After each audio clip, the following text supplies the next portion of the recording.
Saul Crespo কি আদৌ এই মরশুম কন্টিনিউ করতে পারবে না? এই নিয়ে ইস্টবেঙ্গল কোচ কী বয়ান দিল সে সব খবর বলবো, কিন্তু প্রতিদিনের মতো বলবো খেলার আপডেট ভিডিও পাওয়ার জন্য আমাদের চ্যানেলটিকে তোমরা সাবস্ক্রাইব করতে একদম ভুলো না। তো চলো শুরু করছি আজকের প্রথম খবর। আজকের প্রথম খবরটি বলবো কেরালা ব্লাস্টারকে পাঞ্জাব এফসি তারা 3-1 গোলে, তাও আবার কেরালার মাটিতেই কেরালাকে হারিয়ে দিয়েছে। কি শুনতে অবাক লাগছে তো, কিন্তু এইটাই কেরালা ব্লাস্টারকে পাঞ্জাব টিম তারা 3-1 গোলে তাদের ঘরের মাটিতে হারিয়ে দিয়েছে। আর কেরালার এই মরশুমে তাদের ঘরের মাটিতে এটা প্রথম হার হলো। আর এই ম্যাচ পাঞ্জাব টিম জেতার পরে তাদের কিন্তু এখন পয়েন্ট দাঁড়ালো 14 ম্যাচে 14 পয়েন্ট, না যথারীতি তারা 9 নম্বর পজিশনে এসে গেছে। আর 3 নম্বর পজিশনে রয়েছে কেরালা ব্লাস্টার, তারা 14 ম্যাচে 26 পয়েন্ট নিয়ে আছে। এতে মোহনবাগান টিমের কিন্তু অনেকটাই সুবিধা হলো। মোহনবাগান টিম 4 নম্বর পজিশনে রয়েছে এখনও, কিন্তু তারা 12 ম্যাচ খেলে 23 পয়েন্ট নিয়ে রয়েছে, 2 ম্যাচ কম খেলেছে মোহনবাগান টিম কেরালা ব্লাস্টারের থেকে।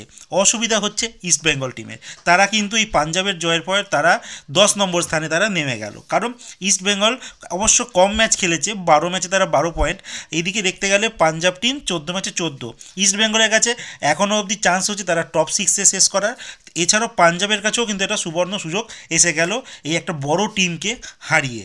তো এবার কিন্তু দ্বিতীয় লেগের খেলা ভালোভাবেই জমে উঠেছে, ছোট টিমরাও বড় টিমদের হারাচ্ছে। এরপরে কম্পিটিশান কিন্তু আরও জমজমাট আগামী দিনে হতে চলেছে। তো ইস্টবেঙ্গলের ক্ষেত্রে রাস্তা খুব কঠিন হতে চলেছে। আর বলে রাখি কেরালা ব্লাস্টার তারা কিন্তু আদ্রিয়ান লুয়ার সঙ্গে 2027 অবধি কন্ট্যাক্ট এক্সটেন্ড করে নিয়েছে। এই মৌসুমে তাকে আর পাচ্ছে না কেরালা, কিন্তু তার যে কেমন সার্ভিস সে বিষয়ে তাদের কোনো সন্দেহ নেই। তো তার জন্য 2027 সাল অবধি কন্ট্যাক্ট এক্সটেন্ড করে নিয়েছে এই খেলোয়াড়টির সঙ্গে।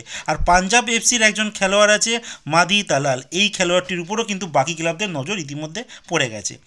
এর পরের খবরটি বলবো মোহনবাগান টিম ম্যানেজমেন্টের একটা বাজে খবর আসতে চলেছে, যেটি হচ্ছে ব্র্যান্ডন হ্যামিল, তার চোট কিন্তু ভালোভাবেই গুরুতর।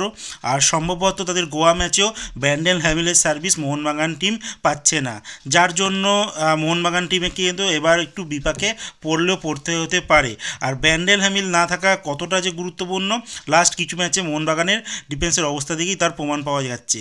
তো আশা রাখবো তার চোট খুব একটা গুরুতর হবে না, কিন্তু ফাইনাল রিপোর্ট এখনও অবধি আসেনি, তারপরই বোঝা যাবে। এরপর খবরটি বলবো আনোয়ার আলীর কথা। আনোয়ার আলী চোট কিন্তু পুরোপুরি অনেকটাই সুস্থ হয়ে উঠেছেন তিনি, আর সম্ভবত এফসি গোয়ার ম্যাচে তাকে আমরা দেখতে পারি। আর লাস্ট খবরটি বলবো সাউল ক্রেসপোকে নিয়ে। সাউল ক্রেসপোকে নিয়ে এর আগে আমি একটা ভিডিওতে বলেছিলাম যে একটি বাংলা মিডিয়া তারা দাবি করছিল তাকে নাকি এই মরশুমে পাওয়া যাবে না, কিন্তু finally coach East Bengal coach Carlos Cuadrat তিনি প্রেস কনফারেন্স যখন করতে এসেছিলেন তিনি বলছেন না, তার চোট এতটাও গুরুত্বতর নয়, 17 তারিখে তিনি ইন্ডিয়াতে আবার আসবেন, তো তারপরেই তার চোট বিষয়ে পুরো বলা যাবে। বাট তিনি বলছেন যে এতটাও গুরুতর চোট তার নয়, তিনি এই মরশুমটা খেলতে পারবে কয়েকটা ম্যাচ বাদ দিয়ে।